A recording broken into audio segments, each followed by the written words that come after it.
ॐ सदाशिवसमारम्भां शङ्कराचार्यमध्यमाम् अस्मदाचार्यपर्यन्तां वन्दे गुरुपरम्पराम्। ॐ। हमने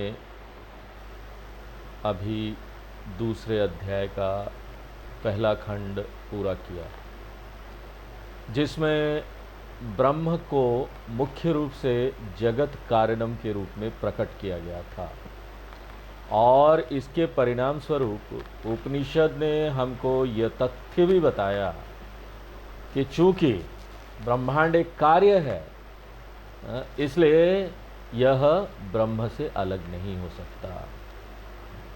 इसका मतलब है कि यहाँ पर ब्रह्म ही है, ब्रह्म के अलावा कुछ भी नहीं। और जो कुछ भी हम अनुभव करते हैं वह ब्रह्म पर ही अलग अलग नाम रूपों के अलावा और कुछ नहीं। इसे ही हम तकनीकी रूप से ब्रह्म सत्यम जगन मिथ्या के रूप में प्रस्तुत करते हैं। और हमने यह भी देखा कि उस ब्रह्म का स्वरूप शुद्ध अस्तित्व सदरूपम ब्रह्म है। यह पिछले खंड का मुख्य भाग है। अब इस खंड के अंत में उपनिषद ने एक और महत्वपूर्ण रहस्य उद्घाटन किया, और वो यह है कि अपने शुद्ध रूप में सर्वव्यापी अस्तित्व को केवल एक ही तरीके से पहचाना जा सकता है, और वो है चिद रूप आत्मा के रूप में। सदरूप ब्रह्म जो सृष्टि का अंतर्निहित सार है,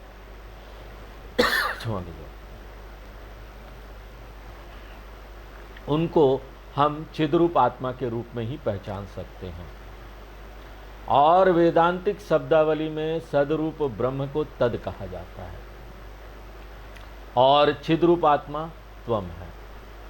तो सदरूप ब्रह्म और चिद्रूप आत्मा के बीच के समीकरण को तत् त्वम असि के रूप में प्रस्तुत किया गया।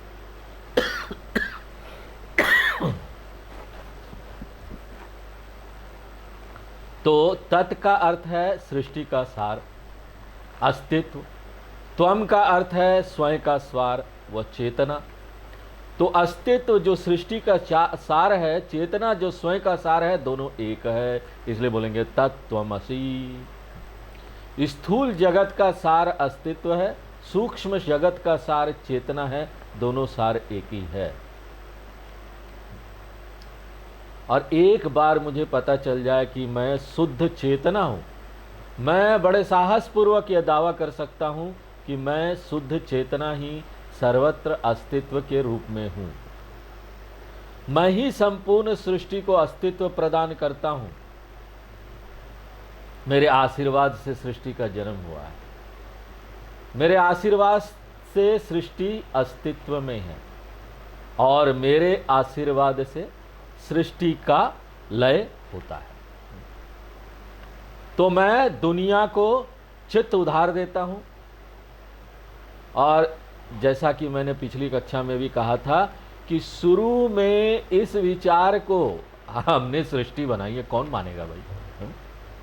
मैंने बनाई, मैं यहां पर चेतना अस्तित्व सब उधार दे रहा हूं। इस विचार को तो गले से निगलना ही कठिन है। मैं दृष्टा चित्त कैसे संपूर्ण जगत को अस्तित्व प्रदान कर सकता हूं? यह मानने लायक बात नहीं रहती, अविश्वसनीय है, विश्वास करने लायक नहीं होता। तब वेदांत आता है, और भगवान ने हमको यहाँ पर बहुत सुंदर उदाहरण दिया है। पता नहीं ये उदाहरण नहीं होता तो हम क्या करते। अगर ये उदाहरण हम अच्छी तरीके से देख ले तो ये जो शिक्षा यहाँ दी जा रही है ना, जो अभी विश्वास नहीं हो रहा, विश्वास हो जाएगा। और उदाहरण क्या है? स्वप्न प्रपंच। मेरी कृपा से ये स्वप्न जगत उत्पन्न होता है। और सुंदरता यह है कि मैं स्वयं स्वप्न जगत में प्रवेश करता हूँ और वहाँ मैं किससे भयभीत होता हूँ? उसी स्वप्न जगत से जो मैंने बनाया है। और स्वप्न जगत केवल जागृत से उधार लिया हुआ अस्तित्व भोगता है, और जब मैं जागता हूँ संपूर्ण स्वप्न जगत कहाँ लय हो जाता है? वापस मुझ में, मेरे अंदर चला जाता है। यही बात इस जगत पर भी लागू करें। मुझ सच्चिदानंद आत्मा से ही जगत उत्पन्न होता है। शंकराचार्य जी मनीषा पंचकम में बहुत सुंदर तरीके से इसको बोलते हैं। ब्रह्मेवाहमिदं जगत सकलम चिन्मात्र विस्तारितम सर्वं चैतद विद्यया त्रिगुणया शेषं मया कल्पितम् इत्थं यस्य दृढामति सुखतरे नित्ये परे निर्मले चांडालोस्तु सतु द्विजोस्तु गुरुरित्येषा मनीषा मम। मैं सच्चिदानंद आत्मा हूं जिससे सब कुछ आया है, जिसमें सब कुछ विलीन हो जाता है। और शंकर कहते हैं कि जिसने इस तथ्य को पहचान लिया वो सबसे महान व्यक्ति है। चाहे वो जन्मजात ब्राह्मण हो, चाहे वो चांडाल पैदा हुआ हो, जाति से कोई फर्क नहीं पड़ता। कोई भी जाति का हो, शूद्र जाति का हो, चांडाल जाति का हो, ब्राह्मण जाति का हो, ऐसे व्यक्ति को जिसको ये ज्ञान हो गया है उसको मैं प्रणाम करता हूं। इसलिए तो इस रहस्योद्घाटन को महावाक्य कहा जाता है। इस प्रकार पिछला खंड महावाक्य के साथ समाप्त हुआ। और महावाक्य क्या है? दुनिया का सार, आपका सार है। व्यक्तिगत आत्मा और ब्रह्मांडीय आत्मा एक ही है, लेकिन इसे पिछले खंड में ही पेश किया गया था। इसलिए यहां शिक्षक को लगता है कि जो महावाक्य बड़े छोटे तरीके से प्रस्तुत किया गया था, अब उसको विस्तृत किया जाना चाहिए। इसलिए पिछले खंड के अंतिम श्लोक 2.1.10 में संक्षिप्त महावाक्य दिया गया था। उस महावाक्य को दूसरे खंड में विस्तार किया जाएगा। इसलिए यह खंड मुंडक का केंद्रीय खंड है। इस खंड में लगभग हर मंत्र एक महावाक्य मंत्र है। अब जब यहां बात आगे आई गई है महावाक्य का, तो आपको बता दूं कि महावाक्य क्या है। हमको महावाक्य की परिभाषा याद रखनी चाहिए। महावाक्य का अपना डिक्शनरी मीनिंग नहीं ले सकते हैं। डिक्शनरी मीनिंग, इसका डिक्शनरी का अर्थ नहीं ले सकते। यदि आप डिक्शनरी देखेंगे ना, तो महावाक्य का क्या अर्थ मिलेगा? मतलब वहां पर क्या मिलेगा? बहुत बड़ा वाक्य। महावाक्य, बहुत बड़ा वाक्य। कोको कोला की बोतल बड़ी है तो उसका नाम क्या रख देते? महाकोला। सर्फ का पैकेट बड़ा, उसका क्या नाम रख देते? महासर्फ। महा का अर्थ है बड़ा, और वाक्य का अर्थ है वाक्य। तो शब्दकोश के अनुसार महावाक्य का अर्थ क्या है? बड़ा वाक्य। लेकिन ये तो बड़ा अजीब बात है, क्योंकि तत्वमसि महावाक्य है और बड़ा छोटा सा वाक्य है। इसलिए महावाक्य का अर्थ बड़ा वाक्य नहीं है। महावाक्य एक तकनीकी शब्द है जिसका एक विशिष्ट अर्थ है और परिभाषा है। ये वो वाक्य है जो जीवात्मा परमात्मा ऐक्यम का बोध कराती है। ऐसे जितने वाक्य महावाक्य हैं। बोध कराने का अर्थ है प्रकट करना, शिक्षा देना, जो हमको शिक्षा देती है ऐक्यम की, एकता का, कि जीव और ब्रह्म एक ही है, जीवात्मा और परमात्मा। जीवात्मा का अर्थ है चित्रूप, परमात्मा का अर्थ है सदरूप।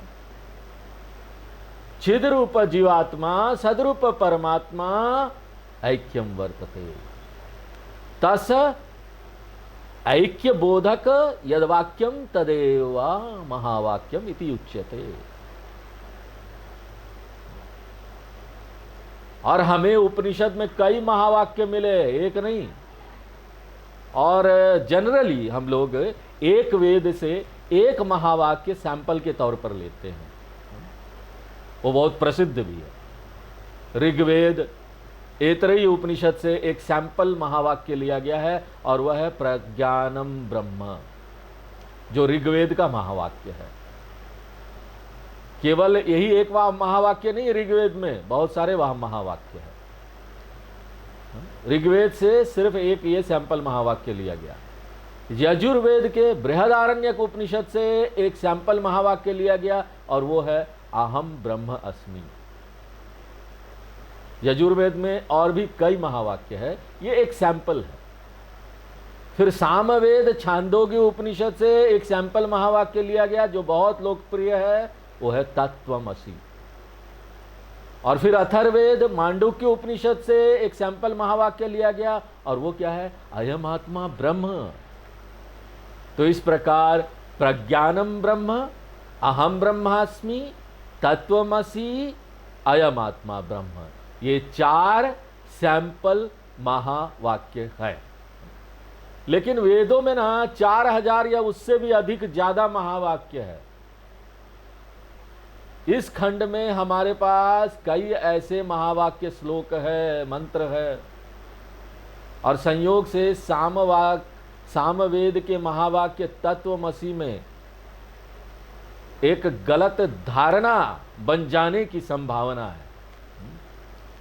क्योंकि संस्कृत में तत्वम शब्द को 2 अलग दृष्टिकोण से देखा जा सकता है। अर्थ से संस्कृत भाषा में तत्वम शब्द को 2 अलग अलग तरीकों से विभाजित किया जा सकता है।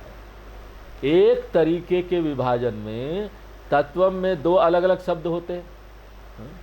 विभाजन के एक तरीके में तत्वम 2 अलग अलग शब्दों का मिश्रण है। तत् एक शब्द है, त्वम दूसरा शब्द है।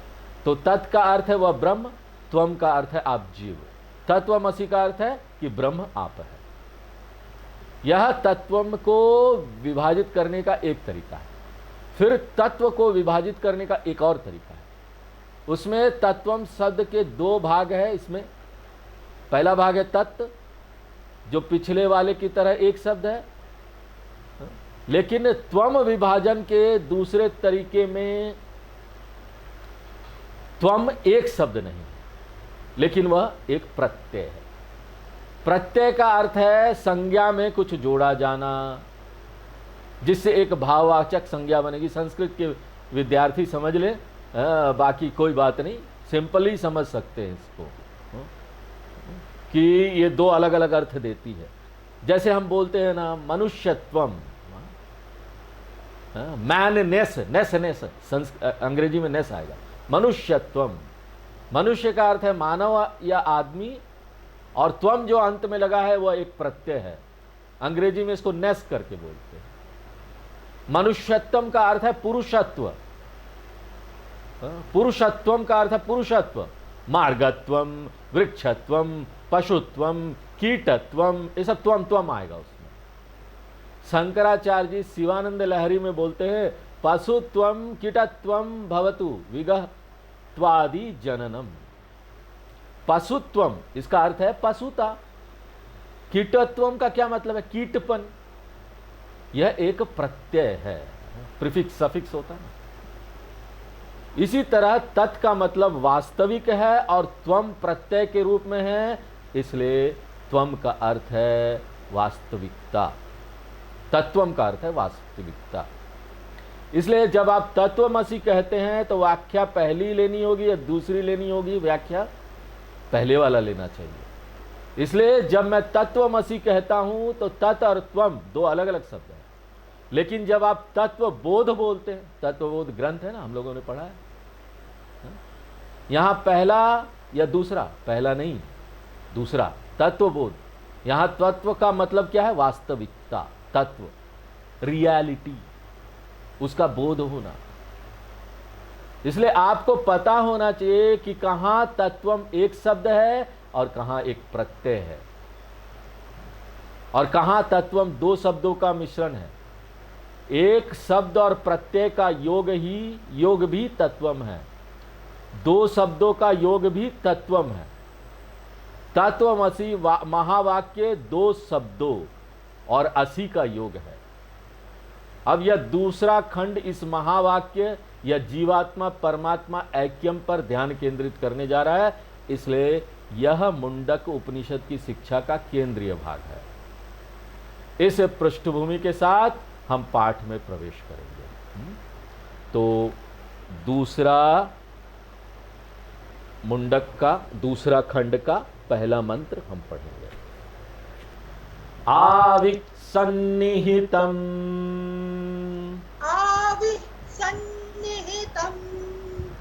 गुहाचरं नाम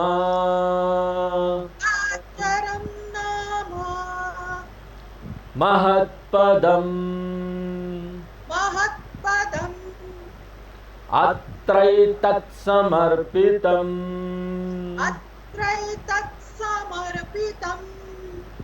एजत् प्राणन्निमिषच्च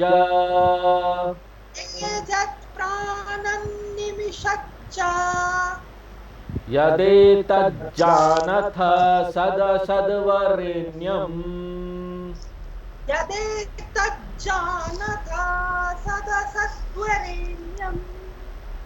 परं विज्ञानाद्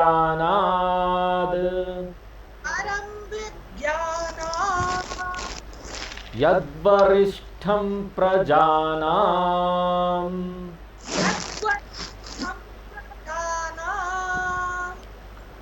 तो जीवात्मा और परमात्मा की एकता को प्रकट करने के लिए उपनिषद ने दोनों का वर्णन एक साथ कर दिया है।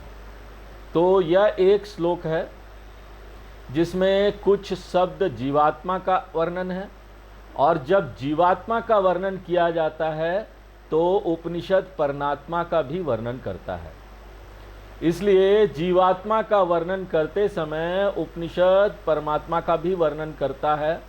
इस प्रकार यह बताता है कि दोनों शब्द परस्पर यूज किए जा सकते हैं।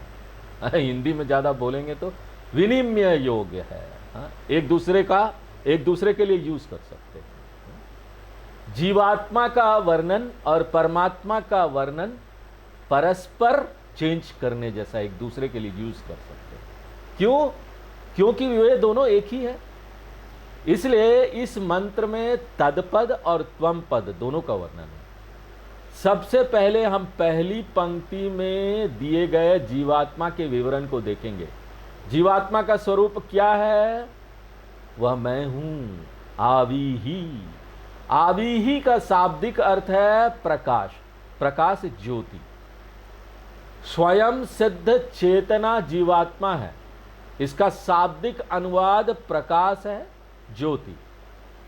और यहां हमें उपनिषद की शैली पर ध्यान देना चाहिए। उपनिषद अक्सर चेतना को बताने के लिए प्रकाश शब्द का उपयोग करते हैं। प्रकाश शब्द का उपयोग करते हैं चेतना को बताने के लिए।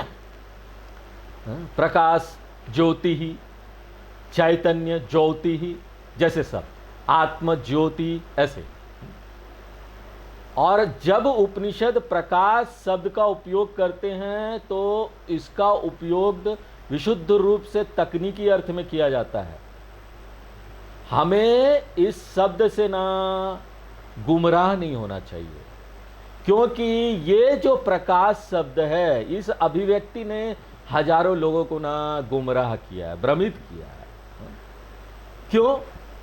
क्योंकि अक्सर कहा जाता है कि आत्मा आंतरिक प्रकाश है, और इस व्यक्ति ने बड़ी प्रकाश देखी है हर जगह, बिजली का प्रकाश, लपटो, आग का प्रकाश, बहुत तीव्र बड़ा बड़ा प्रकाश, और ये माना जाता है कि हृदय में है। इसलिए ध्यान जब कई लोग करते हैं ना, तो वो ये आशा करते हैं कि आंतरिक कोई प्रकाश प्रकट होगा। हमारे पास शब्द के शाब्दिक अर्थ में कोई आंतरिक प्रकाश नहीं है, और कुछ लोग ना ध्यान में निराश हो जाते हैं। वो सभी प्रकार के प्रकाश की कल्पना करते रहते हैं कि कोई लाइट आएगा, चमत्कार होगा। और देखिए, मन की ना एक अजीब क्षमता होती है।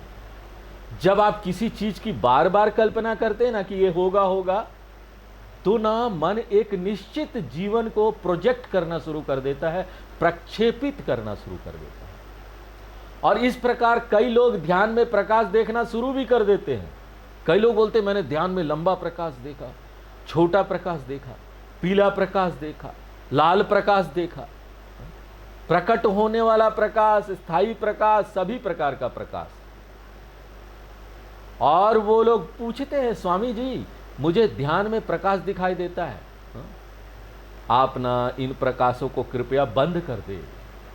बेहतर होगा कि आप ना इन प्रकाशों को इग्नोर कर दे, बंद कर दे, अन्यथा आप पागल हो जाएंगे, क्योंकि कुछ मिलने वाला नहीं इससे। वे प्रकाश जो ध्यान में दिखाई देते हैं उनको, उनका आत्मा से क्या संबंध बोलिए, कोई लेना ही देना नहीं है। क्यों? क्योंकि सभी प्रकाश आपके द्वारा अनुभव किए जाते हैं ना, वो प्रकाश को अनुभव करने वाला आत्मा है ना। प्रकाश क्या आत्मा हो सकता है? सभी प्रकाश आपके द्वारा अनुभव करने वाले हैं। जो प्रकाश के आने से पहले भी था, जो प्रकाश के समय भी मौजूद है, जो प्रकाश के चले जाने के बाद भी रहेगा। इसलिए कृपया आत्मा को प्रकाश के रूप में तलाश करने की गलती न करे, या ध्यान में दिखाई देने वाले विभिन्न प्रकार के प्रकाशों से आप बहके नहीं। प्रकाश प्रकट होने के लिए आपको ध्यान करने की भी आवश्यकता नहीं है। आपको किसी भी असाधारण चमत्कार घटना की आवश्यकता नहीं है। इसलिए समझिए कि प्रकाश शब्द का एक तकनीकी अर्थ है वेदांत में, और वो अर्थ क्या है? वेदांत में प्रकाश की परिभाषा इस प्रकार की गई है कि जिसकी उपस्थिति में चीजें जानी जाती है। प्रकाश वह है जिसकी उपस्थिति में चीजें जानी जाती है, अनुभव की जाती है, पहचानी जाती है। और इस डेफिनेशन के अनुसार किसी भी इंद्रियों को प्रकाश कहा जा सकता है, क्योंकि आंखों की उपस्थिति में आप रंग जानते हैं ना, आंखों की अनुपस्थिति में रंग नहीं जानते हैं। इसलिए आंख वह है जिसकी उपस्थिति में रंग जाने जाते हैं। इसलिए वेदांत के अनुसार आंख क्या है? ज्योति है। प्रकाश का क्या अर्थ है? आंखों के कारण चीजें जानी जाती है। इसी प्रकार कान वे है जिसकी उपस्थिति में ध्वनियां जानी जाती है, इसलिए कान भी ज्योति है। इस प्रकार 5 ज्ञानेंद्रियां 5 ज्योति है। इसी प्रकार सूर्य, चंद्रमा, तारे, इन सबको भी प्रकाश कहा जाता है। क्यों? क्योंकि इनकी उपस्थिति में हम चीजें जानते हैं, इसलिए वे भी ज्योति है। इंद्रियां ज्योति है। और उपनिषद में, बृहदारण्यक उपनिषद में एक सुंदर ब्राह्मण नाम खंड है जिसे स्वयं ज्योति ब्राह्मणम नाम से जाना जाता है। वहां उपनिषद कहता है, क्या कहता है? बड़ी अच्छी बात कहता है, सुनिए। हमारे शब्दों को भी प्रकाश कहा जा सकता है। क्यों? क्योंकि शब्दों की मौजूदगी में आप चीजों को जान जाते हैं। मान लीजिए आपके घर में कोई घुसता है और बिजली नहीं, पूरा अंधेरा है, आपके पास टॉर्च भी नहीं, और तब आप क्या करते हैं? दाएं मुड़ो, बाएं मुड़ो, आप उसको निर्देश देते हैं। और इस निर्देश की वजह से, शब्द की वजह से वह जान पाता है, इधर उधर गिरता नहीं है, बाधाओं से बचता है और आगे बढ़ता है। इसलिए आप कह सकते हैं कि शब्द वे है जिनके मौजूदगी में चीजें जानी जाती है, और इसको बोलने की जरूरत नहीं है। लिखे हुए शब्द भी, वो भी ज्योति है। दिल्ली एयरपोर्ट पर बहुत कोहरा होता है, आपको कैसे पता? मैंने अखबार में पढ़ा। कल्पना कीजिए आप दिल्ली नहीं गए, आपने टीवी नहीं देखा है, और मैं बस कहता हूं कोहरा है, मुझे कैसे पता? उस तथ्य पर क्या प्रकाश डालता है? बताइए, क्या चीज है जो प्रकाश डालता है? ये शब्द है ना, लिखे हुए शब्द। इसलिए शब्द भी क्या है? प्रकाश है। वाक ज्योति ही उपनिषद बोलता है। और फिर इसी तरह मन भी एक ज्योति है, क्योंकि मन की उपस्थिति में चीजें जानी जाती हैं। मन की अनुपस्थिति में चीजें नहीं जान सकते। इसलिए जब मन अनुपस्थित होता है तो हम लोग अंग्रेजी में एक शब्द बोलते हैं, एक वाक्य बोलते हैं, शब्द नहीं, क्या बोलते हैं? Absent minded professor. तो अगर इस कक्षा के बीच में कोई अनुपस्थित मन वाला है तो वो हमारे शब्दों को रजिस्टर नहीं कर सकता। तो कान है, सब कुछ है, सारी चीजें हैं, कान भी है, क्या गायब है? मन। तो फिर कुछ नहीं आप जान सकते। तो इस प्रकार कितने प्रकाश है? न तत्र सूर्यो भाति न चंद्र तारकम नेमा विद्युतो भांति कुतोम्य अग्नि। 5 ज्योतियां हैं। बाहर क्या है? सूर्य है, चंद्रमा है, तारे हैं, विद्युत है, इलेक्ट्रिसिटी, अग्नि है। ये सभी 5 बाह्य प्रकाश है। फिर इंद्रियां प्रकाश है, मन प्रकाश है, शब्द प्रकाश है। और उपनिषद कहते हैं कि अंतिम ज्योति कौन है जो सबको ज्योति देती है? यह आत्म चैतन्य है। इसकी उपस्थिति में ही मन कार्य कर सकता है। मन अपने आप में निष्क्रिय है, इसलिए मन किस वजह से प्रकाश बन जाता है? आत्मा मन को प्रकाश देती है। मन इंद्रियों को प्रकाश देता है, इंद्रियां मेरे शब्दों को प्रकाश देती है। तो आप कैसे सुन रहे हैं? सुनने की प्रणाली क्या है, प्रक्रिया क्या है? आत्मा मन से और मन इंद्रियों से। इसलिए वह परम ज्योति क्या है जिसके कारण से सभी ज्योतियां कार्य कर रही है? वह परम ज्योति अकेला वही चेतना है। चेतना के बिना अन्य सभी ज्योतियां ज्योतियां नहीं रह जाती। इसलिए यदि सूर्य का प्रकाश है भी तो अंधे व्यक्ति के लिए सूर्य का प्रकाश नहीं है। यदि आंखें हैं पर मन नहीं है तो कुछ नहीं हो सकता। इसलिए हम इसके बाद जो उपनिषद आने वाला है ना, मुंडक के बाद, उसमें देखेंगे आत्मा को क्या कहा गया है? श्रोत्रस्य श्रोत्रम मनसो मनो यद वाचोह वाचम स उप्राणस्य प्राण केनो उपनिषद। आत्मा को आंख की आंख कहा गया है, कान का कान कहा गया है, नाक की नाक कहा गया है, जीभ की जीभ कहा गया है। तो इस सारे विवरण का क्या मतलब है कि परम प्रकाश से चेतना है।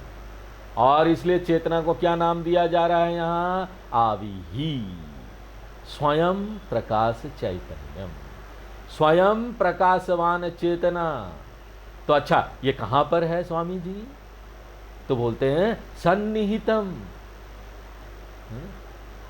ये बहुत स्पष्ट है, बहुत अच्छी तरीके से रखा गया है। सन्निहितम का यह शाब्दिक अर्थ है, बहुत अच्छी तरीके से मौजूद है, बहुत अच्छी तरीके से विद्यमान है, और इस संदर्भ में बहुत अच्छी तरीके से स्पष्ट है। और हम ये क्यों कहते हैं कि चेतना बहुत अच्छी तरीके से स्पष्ट है? क्योंकि चेतना के कारण ही बाकी सब चीजें स्पष्ट होती है। मैं कहता हूं कि ये घड़ी है, क्यों? क्योंकि मैं घड़ी के प्रति सचेत हूं, क्योंकि घड़ी केवल चेतना के कारण ही स्पष्ट है।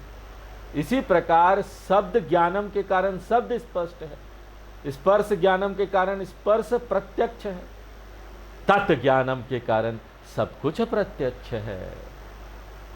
इसलिए उन सभी में क्या समान है? जब शब्द आता है तो स्पर्श जा सकता है, जब स्पर्श आता है तो शब्द जा सकता है, लेकिन क्या नहीं जाता है? एक चीज है जो इन सभी में रहता है, और वह है ज्ञानम ज्ञानम ज्ञानम ज्ञानम ज्ञानम। मुझे ज्ञान है, ज्ञान है, ज्ञान है। ध्वनि रूप की जगह ले लेती है, रूप गंध की जगह ले लेता है, प्रत्येक विशेष चीज दूसरी चीज की जगह लेती है या उसे डिस्प्लेस कर देती है। एक चीज आता है तो दूसरा चले जाता है, विस्थापित कर देती है।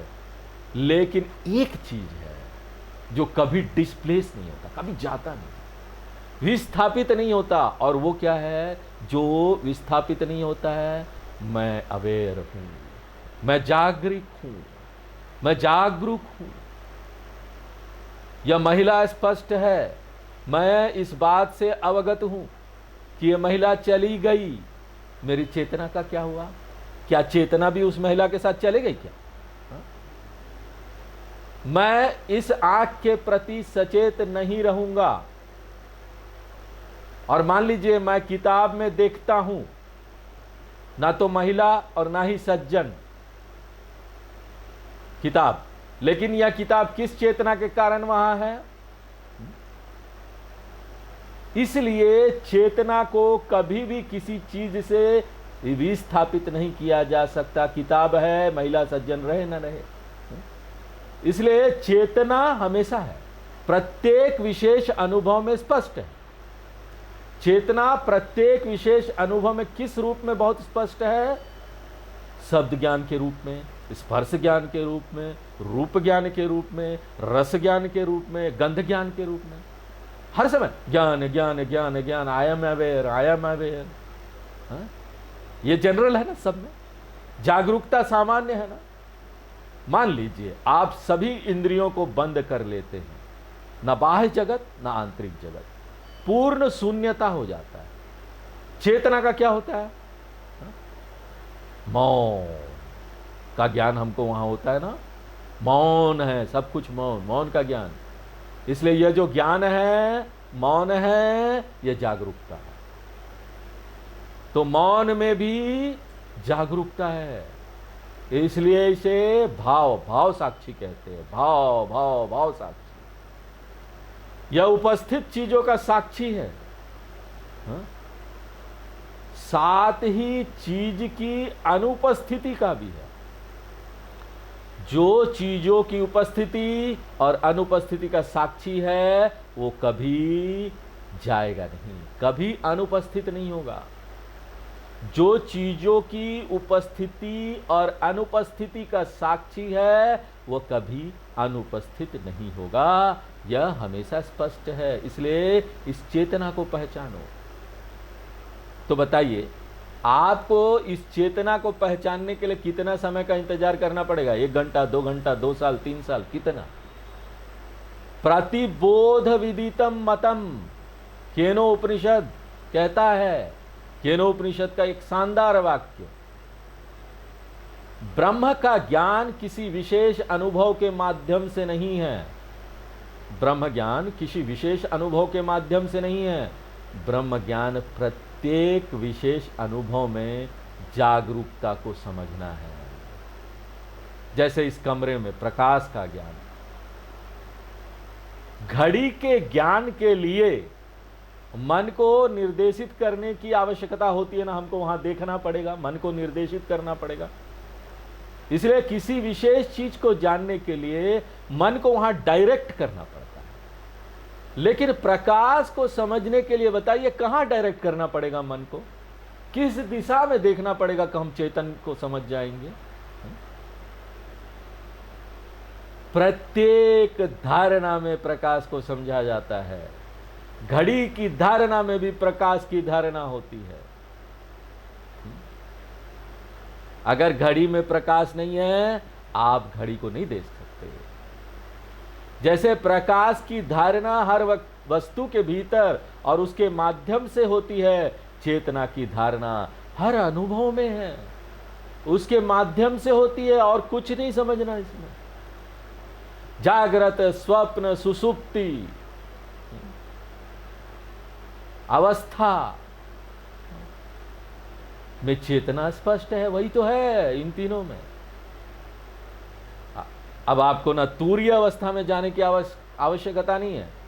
कुछ लोग तूर्य अवस्था, तूर्य अतीत अवस्था भी कहते हैं। बहुत सी अवस्थाओं के बारे में लोग बात करते हैं। देखिए, मैं यहाँ कोई ये बात नहीं बोल रहा हूँ, ये बात आपको नहीं बता रहा हूँ कि ये अवस्थाएं है या नहीं है, ये पता नहीं। लेकिन आपको चेतना को जानने के लिए इसकी आवश्यकता नहीं है। आपको किसी चौथी, पांचवी, छठी, सातवीं, तुर्य, तुर्यातीत, ये सब अवस्था की आवश्यकता नहीं है। हम ना आराम से इसके बिना भी ब्रह्म ज्ञान को समझ सकते हैं और प्राप्त कर सकते हैं। इसलिए उपनिषद कहता है सन्निहितम। सन्निहितम का मतलब है बहुत स्पष्ट। और गुहाचरम नाम, यह जीवात्मा, यह चेतना सिद्धांत भी अच्छी तरीके से जाना जाता है। नामा का मतलब है गुहाचरम के रूप में अच्छी तरह से जाना जाता है। गुहा का अर्थ है मन, चरम का मतलब है घूमना। गुहाचरम नाम का अर्थ है जो मन में घूमता है। इसका शाब्दिक अर्थ है जो चेतना वह है जो मन में घूमती है। यह मन में कैसे है? चेतना हर विचार की साक्षी के रूप में मन में है। तो सर्ववृत्ति नाम साक्षी रूपेण गुहायाम चरति वर्तते इति गुहाचरम।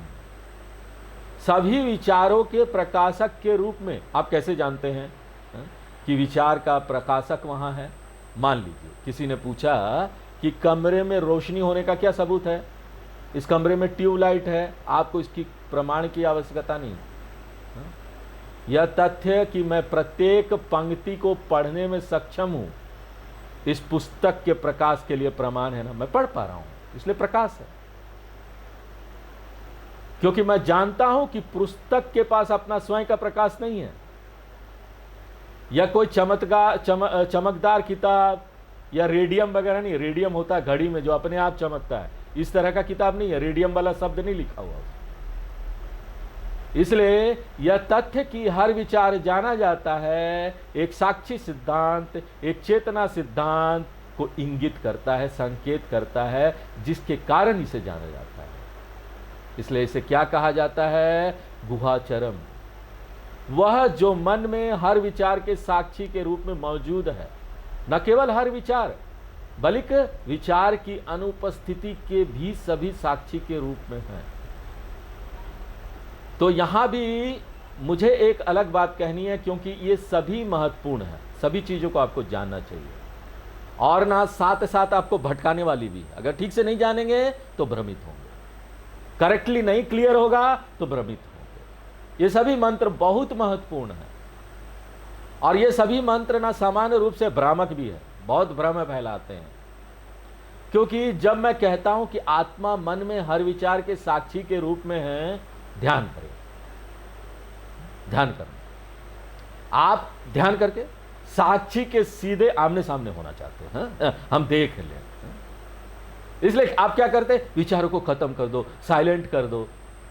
उसके बाद कौन बचेगा? सभी विचारों को हटाने के बाद ट्यूबलाइट आ जाएगा। इसलिए वो कल्पना करते हैं कि आत्मा ट्यूबलाइट जैसी होगी जिसे मैं देख पाऊंगा। देखिए यहां भी ना आपको ध्यान देना चाहिए। आप साक्षी को जितना भी ढूंढे, आप कभी नहीं देख पाएंगे। क्यों? देखने वाला ही तो साक्षी है, आप ही साक्षी है। तो आप ही साक्षी है। इसलिए अगर आप सारे विचार हटा भी दें तो आपका ध्यान क्या होना चाहिए? अगर आप ध्यान करते ही हैं, मान लीजिए कर रहे हैं ध्यान, तो क्या होना चाहिए? देखिए हम ध्यान के बारे में बाद में बात करेंगे। ध्यान को वेदांत साधनाओं में से एक माना जाता है। इसलिए चूंकि मैं ध्यान की लगातार आलोचना कर रहा हूं, उसकी निंदा कर रहा हूं, इसलिए आपको यह नहीं सोचना चाहिए कि मैं ध्यान के खिलाफ हूं। मैं ध्यान के खिलाफ नहीं हूं, मैं गलत तरीके से जो प्रचार किया गया ध्यान, उसके खिलाफ हूं। व्यापक रूप से प्रचलित गलत धारणा वाले ध्यान की आलोचना मैं यहां कर रहा हूं। वेदांत ध्यान एक विषय के रूप में है। उचित समय पर मैं इस विषय पर बात करूंगा और आपको बताऊंगा भी। यहां मैं आपको एक सरल संकेत दे रहा हूं। अगर आप ध्यान करते ही हैं तो आप हर विचार को हटा दें। मुझे जो करना है वह यह है कि मैं उस साक्षी की तलाश नहीं करूंगा, क्योंकि मैं जानता हूं कि मैं साक्षी हूं, जो विचारहीन मन का प्रकाशक है, और मैं बाद में भी विचारशील मन का प्रकाशक बनकर रहूंगा। इसलिए मैं साक्षी हूं, विचारशील और विचारहीन मन की स्थितियों का प्रकाशक, और वे सभी स्थितियां मन की है, मैं प्रकाशक की नहीं, मन की है। यही ध्यान है। और यहां हमें एक और बात पर ध्यान देना है। उपनिषद शब्द मन में गतिमान का प्रयोग करते हैं, मन में गतिमान। तो प्रश्न आता है कि क्या चेतना गति करती है? तब शंकराचार्य जी कहते हैं नहीं नहीं नहीं, ऐसा प्रतीत होता है कि चेतना मन में गति कर रही है, गुहाचरम इवा, मन में घूम रहा है। क्योंकि दुर्भाग्य से चेतना एक स्थान से दूसरे स्थान पर गति कर ही नहीं सकती। चेतना हर जगह कहां जाएगी? खाली जगह कोई है ही नहीं। अरे कोई खाली जगह हो तभी तो चेतना एक जगह से दूसरी जगह जाए। वो तो सर्वत्र व्याप्त है। गति हमेशा उस स्थान पर होती है जहां आप है, यहां पर आप हैं, और दूसरे स्थान पर आपको जाना है जहां आप नहीं है, तब गति होगी। अरे चेतना हर जगह है तो कहां से कहां जाएगी बताइए? कहीं से कहीं नहीं जा सकती। इसलिए होता यह है कि विचार गतिमान है, और जब विचार गतिमान है तो चेतना जो विचार के साथ घनिष्ठ रूप से मिश्रित है, बड़ी मुश्किल है दोनों को अलग करना, बड़े कठोर रूप से दोनों जुड़ी हुई। हमको लगता है यही विचार यही चेतना, अलग नहीं कर पाते। जब विचार भागता है ना और आता जाता है तो हमको लगता है, सब प्रतीत होता है कि चेतना भी भाग रही है। अरे वास्तविक गति केवल विचार की है, लेकिन यह ट्रांसफर होते रहता है। इसे स्थानांतरित विशेषण कहा जाता है। हम बोलते ना उदास दिन, दुखी दिन, आज खुशी दिन है। देखिए दिन खुशी या दुखी नहीं होता, दिन तो केवल दिन है। जब मैं दुखी होता हूं तो मैं इसे दिन पर स्थानांतरित कर देता हूं, दिन के ऊपर। दिन सुखी है, दिन दुखी है। जैसे कहते हैं पीने वाला पानी। आप मान लीजिए मैं चलता फिरता आदमी कहता हूं, इसका मतलब क्या है? आदमी जो चल रहा है। दौड़ता हुआ घोड़ा, घोड़ा जो दौड़ रहा है।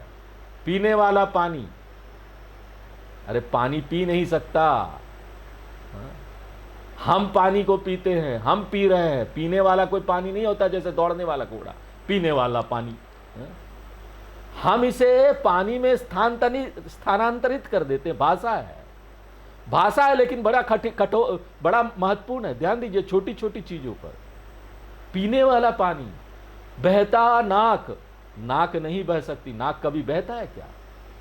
इस प्रकार ये जो ट्रांसफर है ना, जनरली हम अपने जीवन में ना करते रहते, ये घटित होता रहता है। इसी प्रकार विचार की गति, तब भी जब आप कोई बहुत शक्तिशाली, कोई बहुत तीव्र गति वाला कोई पिक्चर वगैरह देख रहे होते हैं, तो ना आप ना ऐसी भाषा का प्रयोग करते हैं। आप बोलते अरे क्या पिक्चर थी, मैं तो एकदम दूसरी दुनिया में पहुंच गया। जबकि क्या है, वो व्यक्ति तो हिला ही नहीं, कहां से पहुंचेगा दूसरी दुनिया में। लेकिन वो इस अभिव्यक्ति का उपयोग करता है, हम दूसरी दुनिया में चले गए थे। असल में क्या ले गया था? कुछ भी नहीं गया दूसरी दुनिया में, आपका विचार गया था, मैं तो यही हूं। मैं फिर भी इस अभिव्यक्ति का प्रयोग करता हूं कि मुझे ले जाया गया दूसरी दुनिया में, इतना सुंदर पिक्चर था। तो इसलिए चेतना है आचारम अपि गुहाचरम इवा दृश्यते। और देखिए ये आप और अच्छी तरीके से अप्रिशिएट कर सके, इसको समझ सके, उसके लिए मैं एक और उदाहरण देता हूं। एक टेबल टॉप का उदाहरण देता हूं। एक विशेष प्रकार का टेबल लैंप, पता नहीं आपने देखा है कि नहीं। वेदांतिक ध्यान के लिए टेबल लैंप बहुत उपयोगी होते हैं। ये लैंप ना एक कप की तरह होता है, एक अंदर पानी भरा हुआ होता है, पारदर्शी होता है, उसके अंदर पानी है। पानी के अंदर ना कुछ चांदी की पन्नियाँ होती है, जहाँ वो लाइट जलाते हैं ना, इलेक्ट्रिसिटी में लगाते हैं तो वो गर्मी से घूमने लगती है।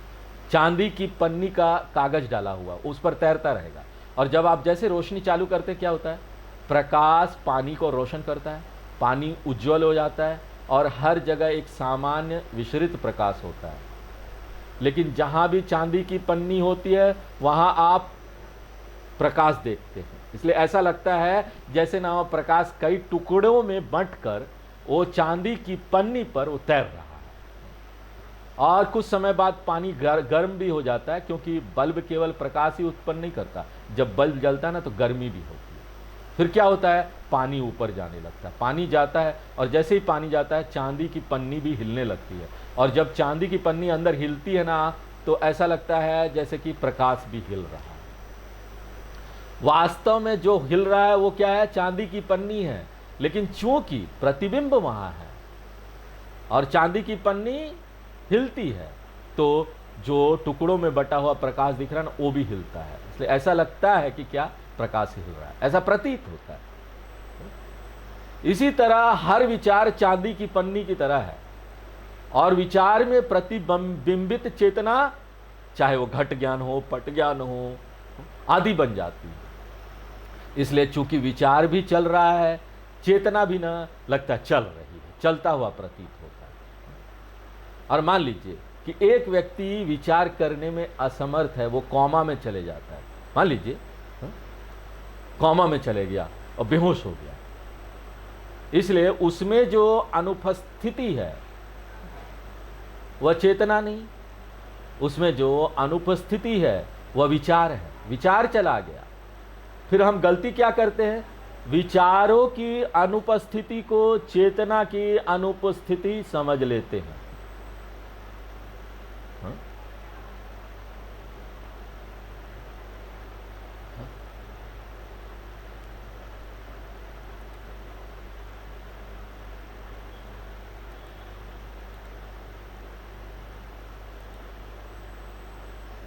तो विचारों की अनुपस्थिति को हम क्या ले लेते हैं कि चेतना नहीं है। चेतना की अनुपस्थिति हम समझ लेते हैं अचेतन, और यह अचेतन नहीं होना चाहिए, क्योंकि चेतना कभी नहीं जा सकती। हम बोलते ना अचेत हो गया, आपको ये बोलना ही नहीं चाहिए। कोई व्यक्ति बेहोश हो गया, कोमा में चला गया ना, आप बोलिए यह अविचारित हो गया, वह अविचारित है लेकिन अचेतन नहीं है। हो क्या रहा है, विचार के साथ जो कुछ भी हो रहा है वो हम लोग चेतना में ट्रांसफर कर देते, स्थानांतरित कर देते। जब विचार मौजूद होता है तो हम इसे चेतना मौजूद है मानते हैं, जब विचार अनुपस्थित होता है तो हम बोलते हैं चेतना अनुपस्थित है। जब विचार चल रहे होते हैं तो हम सोचते हैं चेतना चल रही है। इसलिए उपनिषद में गुहाचरम शब्द का प्रयोग किया गया है, जो लोगों के मन में घूमता हुआ सा प्रतीत होता है, ऐसा भ्रम दे सकता है। इसलिए हमको बड़ी क्लियरली, स्पष्ट रूप से इसको समझ लेना चाहिए कि ये कोई घूमता नहीं है, एक कोई आता जाता नहीं है कहीं भी। तो आज हम लोग यहीं पर विराम देते हैं, आगे फिर नेक्स्ट क्लास में देखते हैं। ओम पूर्णमदः पूर्णमिदं पूर्णात् पूर्णमुदच्यते पूर्णस्य पूर्णमादाय पूर्णमेवावशिष्यते। ओम शांति शांति शांति। हरि ओम।